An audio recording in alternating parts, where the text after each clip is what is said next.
¿Qué tal, amigos? Buenas tardes, los saluda su amigo Eduardo Ortiz de Reserva de la Reina. Hoy les vamos a mostrar un video de la cosecha de la miel, cómo es que se cosecha, y de una vez aprovechamos para diezmar las colmenas y quitarles unos bastidores para hacer unos núcleos o colmenas. Esto aprovechamos que se haga de una vez para que no nos encambre.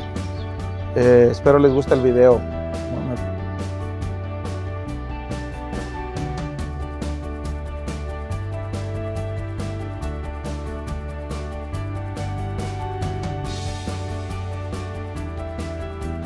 Aquí estamos cosechando la miel de mezquite, que es la temporada marzo-abril. Aquí estamos en un cultivo de polinización, pero también alcanzamos un poquito de néctar de la floración de mezquite. Aprovechando la cosecha, como la colmena está muy fuerte, lo que hacemos es darle una bajadita de población, quitándole 2 o 3 bastidores, y con eso hacemos núcleos o colmenas. Hacemos casi una colmena completa, porque un núcleo de 8 bastidores.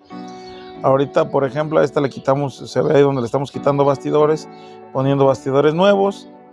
Entonces, estampados, ellas van a trabajar esos bastidores en cuestión de días, porque todavía queda una entradita leve de néctar. Entonces aquí ya vimos cómo le sacamos la miel, sacamos bastidores y nuevamente metemos bastidores estampados. Enseguida vamos a ver cómo cosechamos, cómo sacamos la miel, sacamos las alzas. Hay 2 formas, una es por vibración para sacudir la alza, y la otra es con aire. Le metemos aire para que despegue la abeja. Hemos visto que a pesar de que se ve que es gravoso, a la hora que pones el aire no les pasa nada, todo lo contrario.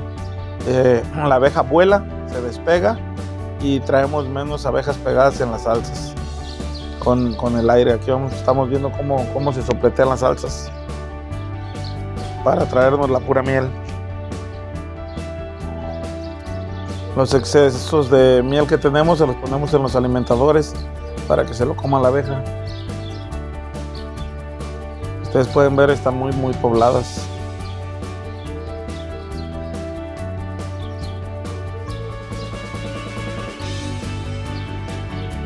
A la hora que ponemos el aire, la abeja sale disparada, pero sale volando.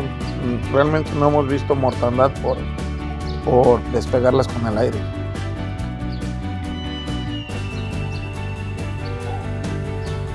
Entonces aquí es doble propósito. Digo, hay que llevar más gente, sí, pero aprovechamos, hacemos núcleos o colmenas y cosechamos la miel.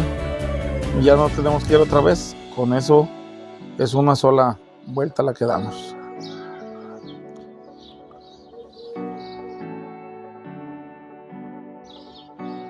Después de aquí de la cosecha, nosotros nos trasladamos al área de extracción, donde ya nada más se desoperculan los bastidores. El opérculo es la película que tienen los bastidores, que las protegen para que no se tire la miel.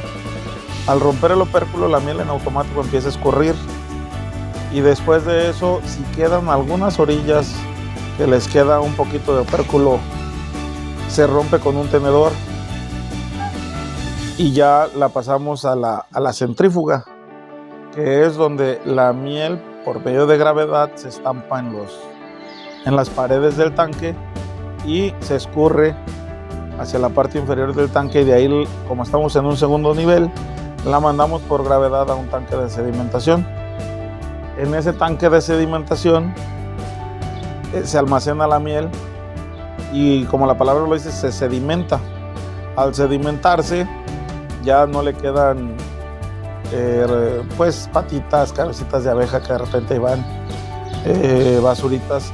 Todo eso se queda en la parte superior, y envasamos para almacenaje la miel.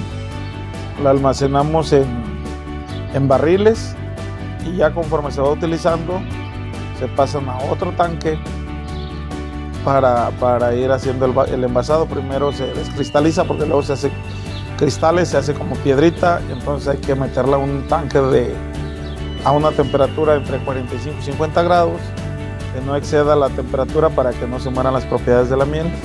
Y de ahí ya la volvemos a pasar al tanque para poder envasar la miel limpia.